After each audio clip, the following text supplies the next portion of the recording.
Good morning everyone. Welcome to Il Paraiso. This is Doc Del once again.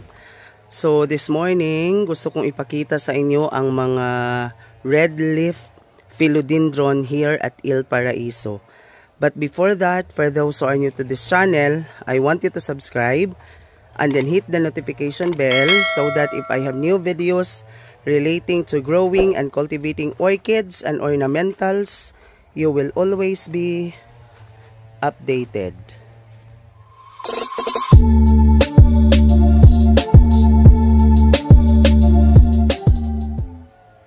This morning, gusto kong ipakita sa inyo ang mga philodendron na may pulang dahon dito sa Il Paraiso based po sa aking mga natandaan. Okay, so this morning, ito po yung ating black cardinal and this is a Holland variety. Okay. So, kung titingnan ninyo, dark red po yung kanyang dahon. Pero, meron siyang kaibahan doon sa local na black cardinal kasi medyo hindi ganun ka dark red ang kanyang dahon.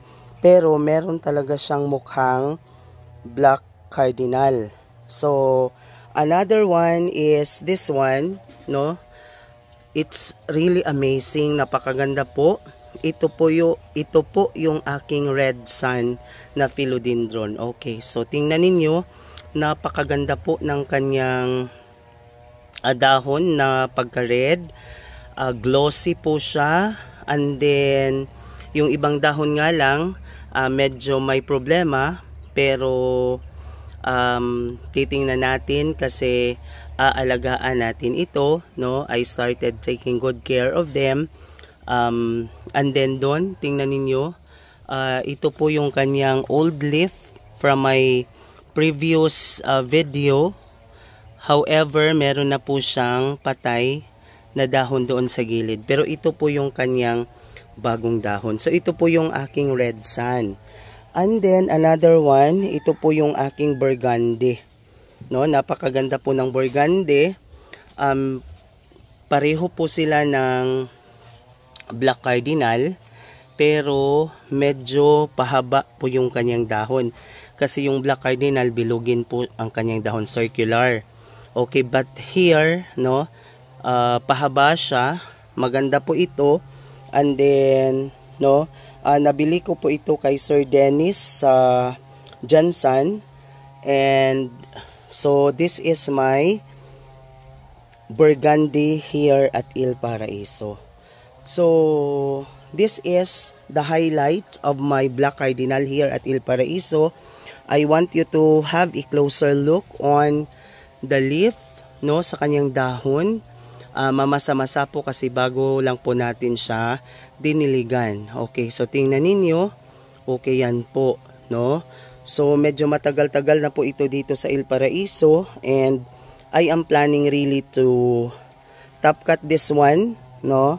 Decided na po ako na i-top cut ito, pero I have to buy a vermicast, no, kasi yun ang gagamitin ko sa kanila. Meron na ako doong rice hull, kulang na lang po is vermicast and coco peat. So bibili po tayo niyan para maparami po natin ang ganitong philodendron dito sa Il Paraiso. This is one of my premium philodendrons here at Il Paraiso. Next ay ito yung aking cherry red, no? Tingnan niyo ang aking cherry red.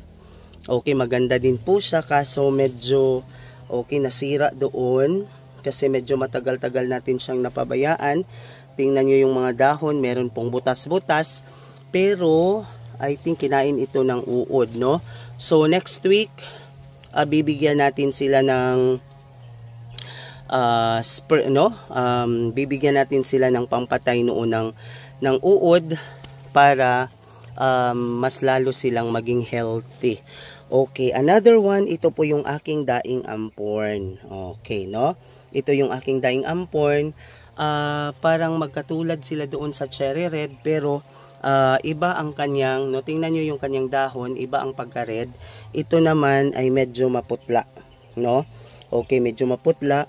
medyo may problema din po dun sa kanyang stem. So pag nakabili na tayo ng media, so we have to top cut this one so that this philodendron will renew its beauty. Okay. So another one is, no, ito yung aking Choco Cardinal, no? So ito yung aking Choco Cardinal, and then para siyang Black Cardinal, pero tingnan nyo, hindi ganon ka dark red ang kanyang dahon. Meron din siyang pagka-burgundy, meron siyang anong tawag dito, yes, burgundy, and then kaso nga lang, no, bilugin din po ang kanyang dahon. Okay, so yun po, no, ito po ang aking Choco Cardinal. So nag-iisa po ito dito sa Il Paraiso. And okay, so another one is ito ang aking, no, another local Black Cardinal here at Il Paraiso. So ito yung parating pinakiusapan sa akin ni Loie. Okay, but then hindi ko na to po iibebenta. So kasi ang plano ko dito sa Il Paraiso, paparamihin ko yung mga variety na hindi siya hindi siya vine, no, hindi siya ano tawag dito, hindi siya kailangan ng poste para ano tawag dito, no, we could be able to stand yung kanyang uri ng philodendron. So I'm planning to stop yung mga crawling philodendron. So ang plano ko na lang dito sa garden is gusto kong paramihin ang ganitong uri ng mga philodendron. So yung iba itatapon ko na. So kung sino yung gustong mag-adapt, no, at the time na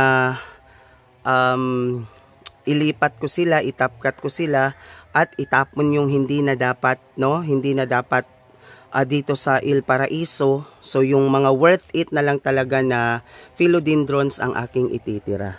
So another one is my Black Knight, no. So this is my Dark Knight. Okay, so tingnan ninyo, another red leaf philodendron here at Il Paraiso. Maganda po siya, no? Napakaganda po ng kanyang dahon, napakaganda po ng kanyang variety.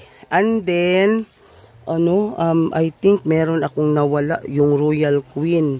So hindi ko na matandaan kung naitapon ko na ba yung aking Royal Queen. And one last is my Red Congo, of course, na hindi natin to kakalimutan kasi isa din ito sa rena ng philodendron dito sa Il Paraiso. No, this is my Red Congo. Malaki na po siya, malago ang dahon, flawless din po yung dahon. So para ma-maintain ang kanyang pagka-flawless, I am planning to apply them vitamin B1. Kasi yung vitamin B1, yun ang nagpapaganda, no, sa kanilang mga dahon, at patuloy na talagang glossy ang kanilang mga dahon. So ibabalik ko po yung ang kanilang glossy dito sa Il Paraiso, pero this time lahat ng aking philodendrons ay gagamitan ko ng vitamin B1. So ito po yung mga red leaf philodendron here at Il Paraiso. So sana po nagustuhan ninyo ang video na ito. Patuloy po na mag-subscribe, manood, at walang sawang, no, tangkilikin ang aking mga video sa aking YouTube channel. So I want you to subscribe Dukdil TV, and thank you everyone. God bless and stay safe.